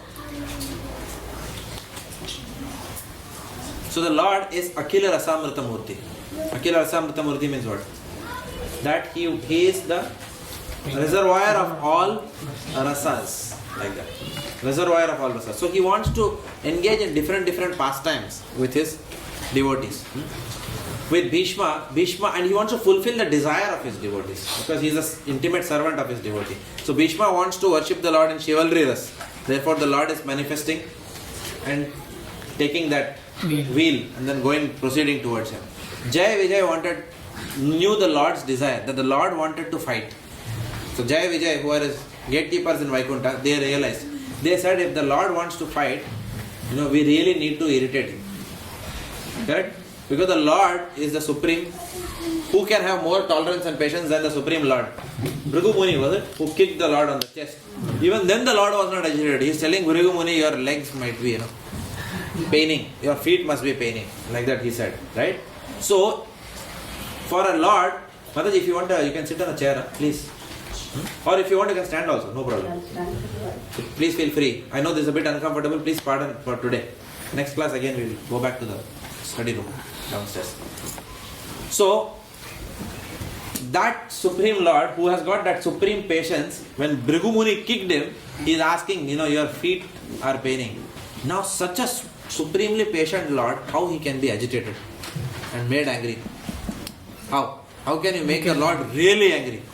By troubling his devotees. So Jaya Vijay knew that Lord wants to really fight now. He has developed that rasa. He wants to fight with someone. Right? So we have to really trouble his devotee now. Right? So then they manifested as Hiranyakashipu and Hiranyaksha. Then Ravana and Kumbhakarna. Then Shupala and Kamsa. Shupala and Dantavakra, and then Jagai and Madhava. Really wanted to irritate. So that the Lord is compelled to remove Sudarshan Chakra and come after them. Right? And the Lord also knows that if someone really has to give me a tough fight, who has to empower that devotee? Lord only can empower that devotee to give him a tough fight. Right? And who will the Lord give a power of attorney like that? So his intimate devotee. So this is very complex. So the Lord is Akhila Rasamrita Murti. So there is many reasons for his appearance. Right? He may come, he may do some pastimes here. Right? Essentially to fulfill the desires of his devotees, and also by seeing those pastimes he gives us valuable lessons on how to live life, and also tries to attract us away from material life and take us back to Godhead by giving us faith in his holy name, and faith in his pastimes and activities. So those are the different reasons why the Lord appears. Those are the mukhya reasons why the Lord appears. Killing demons is incidental, but fulfilling the desires of devotees, taking the devotees back to, attracting them back to Godhead, like the Pied Piper of India. That's why he comes. So the Lord's appearance is, the scheduled appearance of the Lord is given here. What is the scheduled appearance of the Lord? End of Dwapar Yuga, 28th millennium of the 7th Manu of a day of Brahma. That is when the Lord appears. Once in a day of Brahma. 28th millennium of the 7th Manu. So that is a scheduled appearance. But as much as we say scheduled appearance of the Lord is not bound by any schedule. He is Swarat. He is free to do it. He is free to appear anywhere, anytime. Nothing can stop him like that. So it's not that, it was not scheduled, how come he has suddenly turned up? It's not like that. So Lord can do anything. He is not obliged to appear or not appear like that. So there are some of the characteristics around his appearance which are important, which are coming in this paragraph. The first one is the mission of the Lord, which we already explained, as Yogeshwar Govind Prabhu also mentioned. This is the mission statement, like that. Example, Dharma. Dharma is one of the missions. Dharma samsthapanarthaya. So Gautam Buddha, the Lord himself manifested as Gautam Buddha for what? Dharma? To enunciate which aspect of Dharma? Ahimsa, non-violence. So that's why Lord appeared as Gautam Buddha specifically. Lord came as Chaitanya Mahaprabhu. For which Dharma? To establish what is called as Vipralamba Seva. Mood of serving Krishna in separation. Like that. So first characteristic is the mission. The second is that the Lord's appearance is sanctioned. It is sanctioned by Himself, and also it has got scriptural mentions. Every incarnation of the Lord has got scriptural mentions. Therefore, nobody can claim to be claim to be an incarnation. Tomorrow, if I claim I am the Supreme Personality of Godhead, then you should ask a question: which scripture mentions that you are the Supreme Personality of Godhead? Like that, okay? And I have to give proof of that. Otherwise, we should reject such a person who is not able to give evidence, scriptural evidence. Then the place, the Lord can appear anywhere. It's not required that the Lord only appears in India. It's not like that. The Lord has appeared in different places, in different forms, all over the world. And the Lord has also appeared in India as Krishna Himself in Vrindavan. So that is why Bharata Bhumi Te Aila Manushya Janma Yara Janma Sartaka Kari Kara Para Upakara. So therefore we are very fortunate. It is mentioned in Chaitanya Charitamrita. So people who are born in the holy land of India are fortunate and by default Krishna conscious. We saw yesterday also, when we did the Tarnet program, we saw so many people, lot of piety, people coming with Ganesh idols, and then, they don't know the supreme truth, but still piety has not left them. Even sometimes, the most hardened criminals in India, politicians also, they still will not hesitate in bowing down to a deity when the temple is there. They'll just bow down and go. They may be the most corrupt men, but somewhere in the lineage, piety is still there inside. Like that. So the Lord can appear anywhere. The Lord's message, the message that He gives is depending on time, place and circumstance. Just like maths can be taught at the grade 2 level and maths can be taught at the university level and PhD level also. So the message is different. The Lord sent His intimate servant, Jesus Christ, to give a message, right? That message of love. Right? Message of love. So Lord Jesus tried to come and give the message of love of Godhead. But what happened? They crucified Him. So Lord Jesus said, I have many more things to tell you all. But you people are not ready for it. So for whatever little bit He told, He was crucified. Right? Whereas Lord Krishna is telling in Bhagavad Gita, my dear Arjuna, there is nothing more to be told. So you can understand that Sanatana Dharma, religion, is complete. Right? Whereas other religions, yes, they are glorious, but they have been given based on time, place and circumstance, and in some cases, though the full thing was to be given, it was not allowed by the will of providence not to be given at that time, like that. So in the Chaitanya Charitamrita it is mentioned that such incarnations of the Lord, whatever incarnations come, they have their identity in the spiritual world as well. And when they descend from the spiritual world, from their original identity, they are called as avatara. Avatara means one who descends. For example, there is a planet for Nrsimhadev in the spiritual world. There is a planet for Lord Ram called Ayodhya in Vaikuntha planet. The way one wants to worship, one gets destination according to that. Let's read verses 9 and 10 now. One who knows the transcendental nature of my appearance and activities does not, upon leaving this body, take his birth again in this material world, but attains my eternal abode, O Arjuna. One of the most important verses of the Bhagavad Gita. Janma karma cha me divyam. My appearance and disappearance is transcendental. Most important verses. Like that. Next verse 10. Being freed from attachment, fear and anger, being fully absorbed in me and taking refuge in me, many persons in the past became purified by knowledge of me, and thus they all attained transcendental love for me. So, Srila Prabhupada writes in this 9 and 10 purports, there are many important points that are coming across. The Lord is explaining here the result that we derive from understanding His transcendental birth and activities. Result is given. What is the result? Attaining His abode. Attaining His abode. Janma karmacha me divyam evam yo veti tatvatah tyaktva deham punah janma naiti mam eti. So you don't have to come back into this material world. So liberation. So liberation is the key message that Lord Krishna wants to communicate here. One who understands this can quickly attain mukti. Not only after death, but Jivan Mukti. In this very lifetime, one who understands the transcendental nature of the appearance and disappearance of the Lord, and who understands the nature of His activities and pastimes, can be liberated while being in the same body, like that. Jivan Mukti. Such liberation, impersonalists take many lifetimes. The yogis sitting in the Himalayas, they may take many lifetimes to attain that same liberation.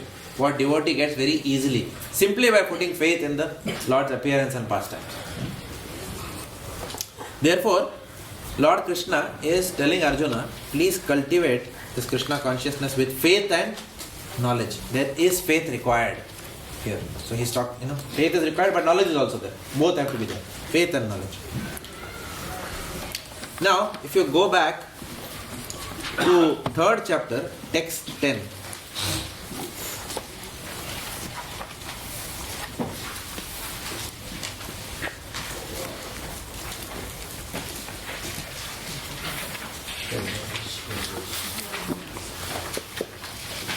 What is mentioned there? Then as a sacrifice for Vishnu. Huh? Then in the beginning of creation, the Lord of all creatures sent forth generations. Again, I have a typo in my. But somewhere the Lord is mentioning about attachment here. One of these verses, he's talking about attachment. No, here one has to get rid of all 3 stages of attachment to the Where? It's, which one was it? Text 10, purport. Oh, yeah. The purport, huh? Yeah. Where is it been mentioned? Purport almost down. Suppose in verse 9, work done as a sacrifice for Vishnu has to be performed. Otherwise, work causes bondage in this material world. Correct. But then now I'm talking about what Yamuna Jivan Prabhu is mentioning. Now, where is that Yamuna Jivan Prabhu? Can you tell us? This verse number, line number 20, 30th, 26, something like that. One has to get rid of all 3 stages of attachment to the material world. In page number? Oh, sorry, your book is different. Yeah. So, are you talking about verse 10 now? Text 10? Towards the end, you are saying? Yeah. It's here. Where? No, before the two shlokas within that purport. Okay. One has to get rid of, huh? Yeah. No, I'm not. One has to get rid of. Just not getting that here. Text number 10. The first paragraph. So you can read. So anyway. One has to get rid of all 3 stages of material consciousness: attachment to material life, fear of a spiritual personal identity, and the conception of a void that arises from frustration in life. Okay. Now, so it is mentioned there that all these 3 concepts have to be get rid of. So this verse here, which we are reading now, text number 10. In transcendental knowledge, saying being free from attachment, fear and anger. So that is the relationship of that purport to this. There is a link. Being freed from attachment, fear and anger, being fully absorbed in me and taking refuge in me, many persons in the past became purified by knowledge of me, and thus they all attained transcendental love for me.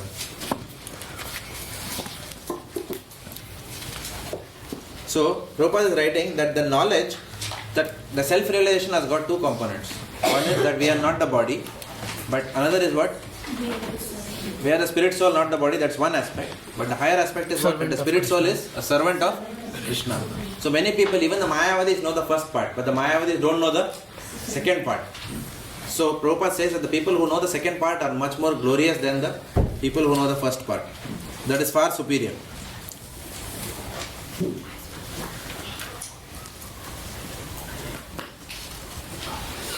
So Srila Prabhupada says that, so now if you read this, it's a very interesting, if you read the translation itself, it's very interesting. See what is written. Being free from attachment, fear and anger, being fully absorbed in me and taking refuge in me, many persons in the past became purified by knowledge of me, and thus they all attained transcendental love for me. So what does this indicate? This indicates that simply being freed from attachment, fear and anger is not enough. What is ultimately Lord Krishna is saying towards the end? One must have transcendental love for me. So this is again a verse for the Mayavadis. Mayavadi may also be free from attachment, fear and anger. But what he does not attain is what? Transcendental love. The Mayavadi, impersonalist, does not attain that transcendental love. That liberation he does not have.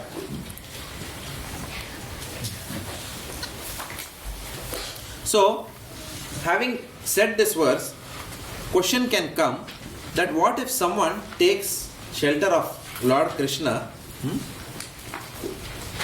with Anya Abhilasha? Anya Abhilasha. Anya Abhilasha means what? I'm taking shelter of Lord Krishna, but really not for the right with other desires.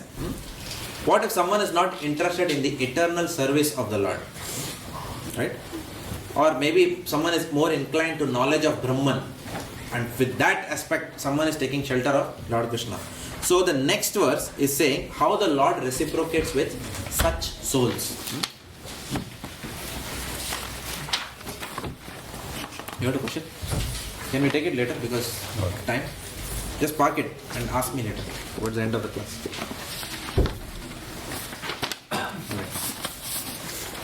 As all surrender unto me, I reward them accordingly.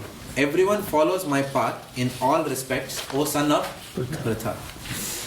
So, Lord says, Prabhupada writes in his purports that there are three types of people: Bhaktas, Jnanis and Yogis. So, as one surrenders to me, I reciprocate in accordance with that. How do we understand this? So, the Bhaktas, the Lord says, again, what is the context of this discussion? The Lord's pastimes, the eternality of Lord's activities and pastimes. That's the common theme. Now, how do each of these people understand the eternality of the Lord's pastimes?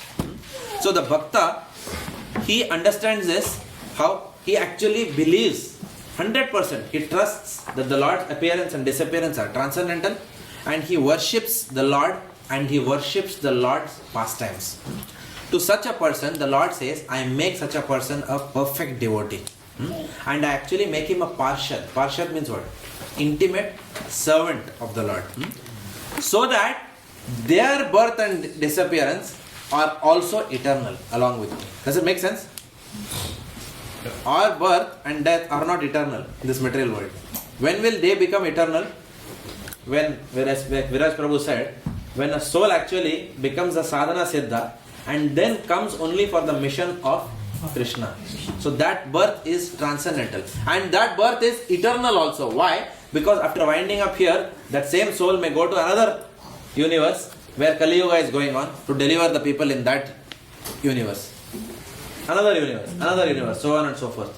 Like for example, I think it was probably His Holiness Indradyumna Maharaj who has written somewhere saying that what will we do in his greatest desire is to keep on serving Srila Prabhupada like this, life after life. What will we go and do in the spiritual world? Like that, isn't it? So there is mission of Prabhupada here. So many souls have this kind of a desire who are, yes, it's not that they are not interested in going back to spiritual world, but they have so much attachment for their Guru's mission that is higher than going back to spiritual world. So like that.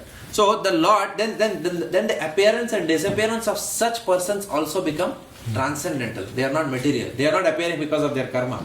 They are appearing because of a completely different reason. So this is the reward that Lord Krishna offers to his devotee. Just like his birth and activities are also transcendental, the devotee's birth and appearance also transcendental. However, the Jnanis, now how do they consider? They consider the Janma and the Leela of the Lord as temporary and as a form of Maya. They think that Lord's appearance is a product of Maya. When Brahman comes in contact with Maya, then it takes a form. You call it as Rama, you call it as Krishna, you call it as Ganesh. How does it matter? Now this is the mundane, concocted understanding of the Lord, which is not genuine, not even mundane, it's actually bogus. Bogus is the right word, right? So, such people, they also approach me. But the Lord says, their appearance and disappearance is not eternal. It is temporary. The Lord says, right? So, the Lord binds them into the cycle of birth, disease, old age and death. So, every birth and death of theirs becomes temporary. It's a series of temporary births and deaths, like that. And Maya is tightly gripping them. They cannot get rid of Maya's noose. And the Lord says, why he does that? Because they think that Maya is more powerful than Brahman. That is why Maya is able to subjugate Brahman. Does it make sense? So they have more faith in the power of Maya than the power of Supreme Personality of Godhead. So the Lord says, okay, let me then put more of your faith wherever you want to rest it. Ye yatha mam prapadyante tam tataiva bhajamyaham. Then you want to worship like that. So okay, so fine. Let Maya be supreme most to all of you. So they are always subordinating to Maya. Then the third class of special jnanis or yogis, different category, who consider the same Janma and Leela of the Lord as manifestations of Parabrahman. Right? So they consider the Lord's manifestation as the manifestation of Satchidananda, like that. So, they worship the Lord for perfecting their jnana. They worship the Lord basically to get rid of their gross and subtle bodies, so they can merge into the Satchit Ananda, Brahman of the Lord. So the Lord, to such people, He says, I reciprocate by giving them Brahmananda, by giving the happiness that is prevalent in Brahman. But only to the devotee, He gives the ultimate. He makes them their partial, intimate associate, like that. So, having heard this, then the next question may arise. Of course, there are lower modes also of understanding God. Some people don't fall in, most of the people don't fall in these categories also. Very few people are Mayavadis also in this material world. People are mostly only interested, those who believe in God, they are only interested in, they understand God as the order supplier, that's all. And some people may understand Him as protector. Hey Parvadigar, a protector they may say. Okay. So therefore, that understanding is very less. So the hierarchy of understanding is given in text level. The question now arises, now if Lord Krishna gives a soul whatever the soul wants, ye yatha mam prapadente, so He is fulfilling the desires, then why doesn't everyone then surrender to the Lord? Because He is anyway fulfilling their desire based upon how they approach Him. Then why not everyone surrenders to the Lord and get their desires fulfilled? Why do some people still don't surrender to the Supreme Personality of Godhead? The answer is in text 12 for that. Men in this world desire success in fruitive activities, and therefore they worship the demigods. Right? Quickly, of course, men get results from fruitive work in this world. So Srila Prabhupada writes, one who worships Lord Krishna for material benefits obtains his desire, but the problem that what happens when we worship Lord Krishna with material benefits? What happens? Lord Krishna purifies that desire. That is the biggest problem, and people don't want purification of desires. When in a classroom you go and say that if you worship Krishna, what do you want? Yesterday one lady was saying, what is your goal of life? I want to become the greatest doctor in the world, she said, in Tarnet program, right? Now if you tell her that once you worship Lord Krishna, He will remove this desire from your heart, do you think she will worship Him? Two new stage of devotional life.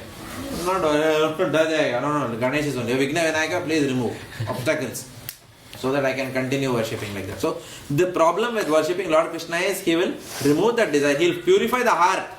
Not forcefully remove. He will purify the heart. And this purification may take some time.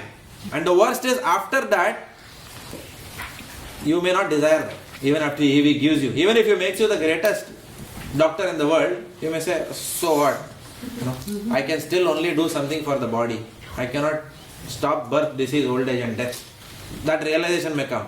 So the doctor may get detached from those achievements. Right? So this will happen in Krishna consciousness. Right? So once a devotee, and what happens when the Lord gives such a thing to the devotee no longer wants that. The example is Dhruva Maharaj. Everyone knows Dhruva Maharaj. He wanted a big kingdom, which is greater than his father. But the Lord gave him an entire planet. But even after getting an entire planet, what is Dhruva Maharaj saying? I was asking for broken pieces of glass. He wanted a kingdom, so he left his father and mother also and went to the forest. But when the Lord gave him an entire planet, he says, I don't want it. Lord, I just want your service. But the Lord says, no, you have desired, therefore you must remain there. So the Lord gave him a spiritual planet in the material world. So we have to be very careful of what we desire in that sense. Na janam, na dhanam, na sundaram. That's why we have to keep on reciting those prayers. We have to be very, very careful of the desires. So because these are the characteristics of Krishna Bhakti, that the Lord may purify and our desires may no longer exist, then many neophyte devotees, they don't want to approach Krishna. They say, no, we'll better go to demigods only. Therefore, out of fear of this phenomenon, greedy people worship the demigods to attain fruitive results. Now next question may arise in the mind. That means, does Lord Krishna, by this phenomenon, control everyone's desires? That may be the next question that will come. Is He the one who decides who is materialist, who is impersonalist, and who is a devotee? Is the Lord deciding that? Or question may come, or doubt may come, therefore the Lord Himself is responsible for suffering and enjoyment in this world, because He is deciding everything now. Right?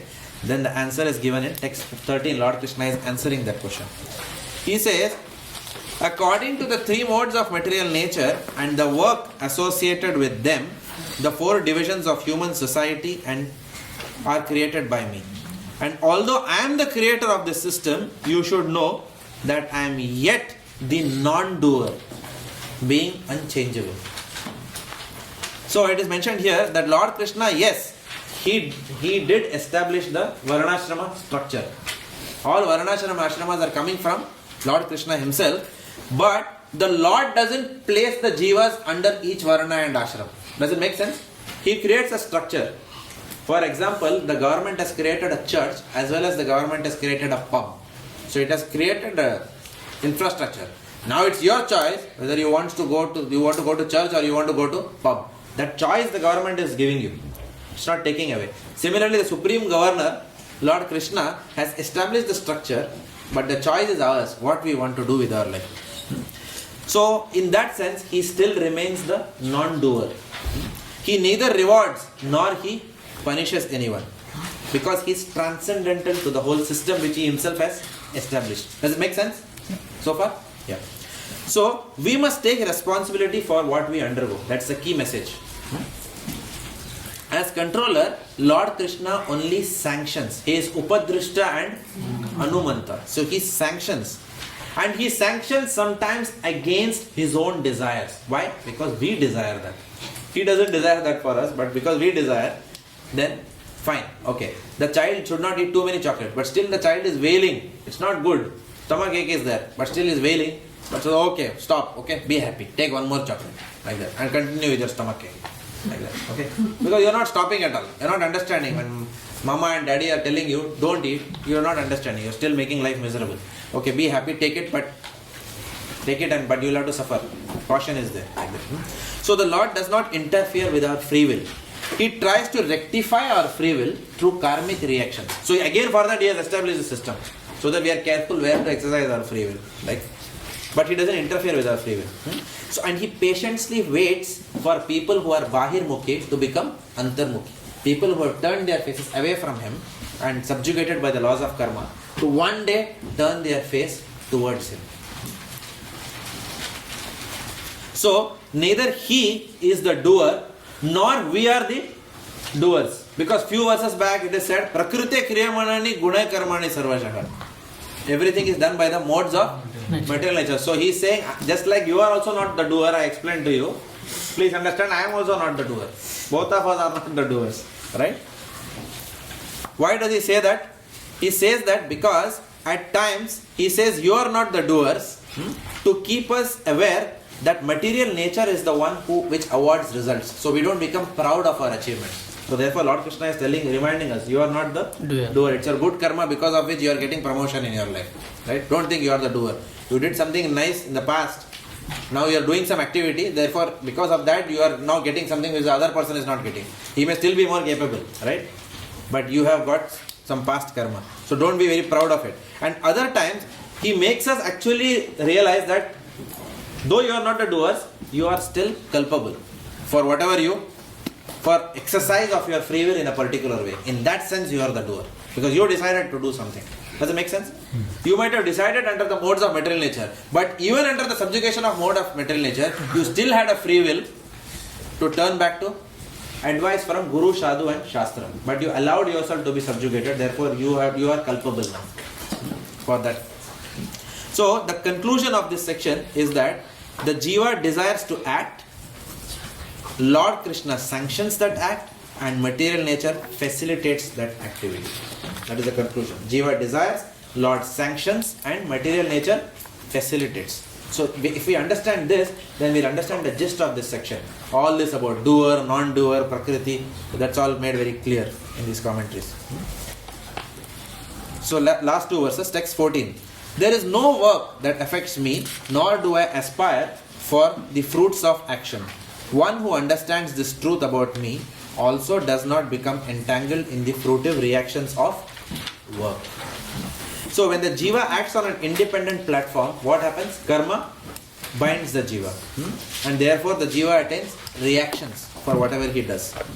Lord Krishna, however, is aloof he doesn't have any desires, material desires. I mean, he doesn't have any material desires, and his devotees don't also have any material desires. The pure devotees of the Lord, they also don't have.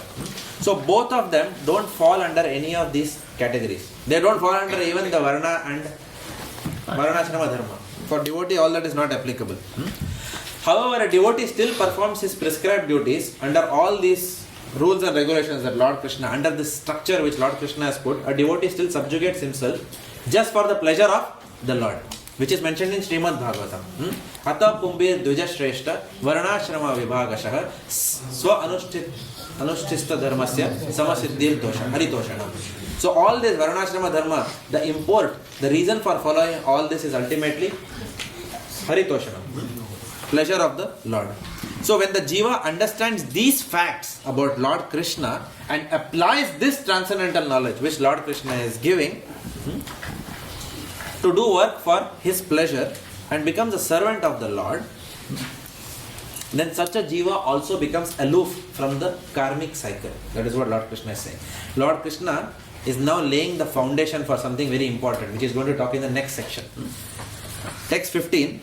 All the liberated souls in ancient times acted with this understanding of my transcendental nature. Therefore, you should perform your duty following in their footsteps. Perform your duty under the umbrella of transcendental knowledge, which other acharyas have also done. People in the past have also done. Therefore, understanding this transcendental knowledge, Lord Krishna is telling Arjuna, go ahead and fight this battle of Kurukshetra with faith. For whose pleasure? For the pleasure of Lord Krishna.